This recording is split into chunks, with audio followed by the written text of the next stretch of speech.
Now I have to say, with how absurd, silly, stupid, entertaining, and everything else that you could describe this episode was, I think this might be the most enjoyable episode of the series to date for me.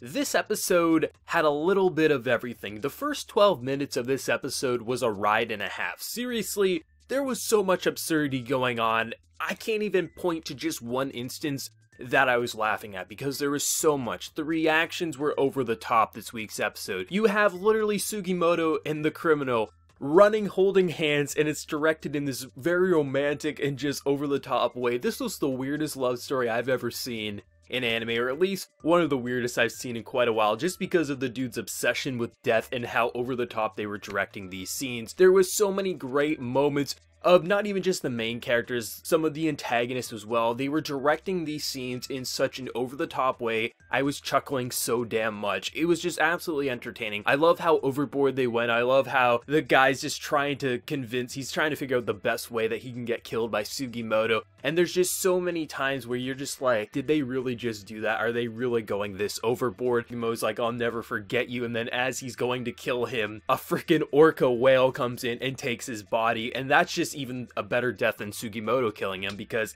this is all he could hope for. This episode was wild. I love how ridiculous the first half of this episode was, but how much it actually played an important factor for the overall plot. Like, this should really be something that you would see in a side element for the series, but this is an actual main objective here, and I can't believe what they pulled with this. It was absolutely hilarious. I was laughing so much through all the absurd moments. You could screen cap 100 things in this episode and it would just be glorious to look at by itself. But what I actually really liked is, as much as I loved the first half of this episode, the second half might actually be my favorite content in the episode, and that's saying something, because the first half of the episode was enough to make this a great episode, even if the second half wasn't entertaining in any way, shape, or form.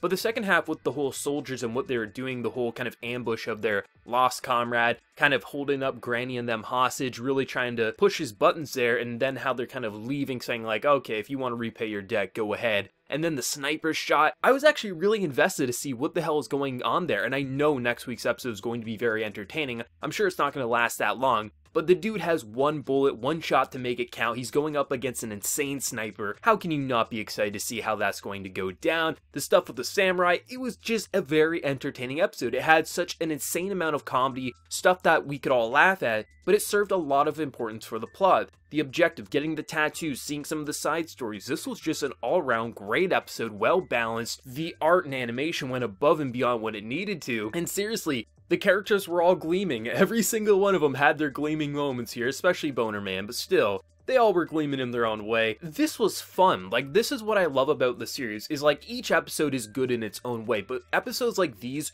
really, I think, help set it apart from the crowd. This episode was pretty stupid in a lot of ways, but it knows how to take the absurdity, the stuff that shouldn't be that gray, and somehow make it work for a plot. And this is what I love when the series can do. When it has these episodes that has all the elements that make this such a unique anime, they land it so naturally, so perfectly, and it becomes such an enjoyable episode. You're dying to see episode 10. I've loved every single one of these episodes, but this is an episode that stands above the rest for me because of how perfectly balanced it was. I can't wait to see what's going to happen, especially with the soldiers there. That's going to be an amazing little sub point for next week's episode. I'm sure it's going to take no longer than 5 minutes, and then we'll focus back on Sugimoto and the gang, but still, this is fun. Like, I'm really interested to see how they're going to wrap it up with episode 12. I know this is not going to be a satisfying 100% stopping point. The manga is still ongoing, but I'm interested to see if they'll be able to pull a stop that is at least satisfying enough that if we get another season, that's awesome, but if not, we're satisfied with how they stop it. I'll be very interested to see how Geno Studio handles it, but nonetheless, this was a fun episode. It had so many absurd moments,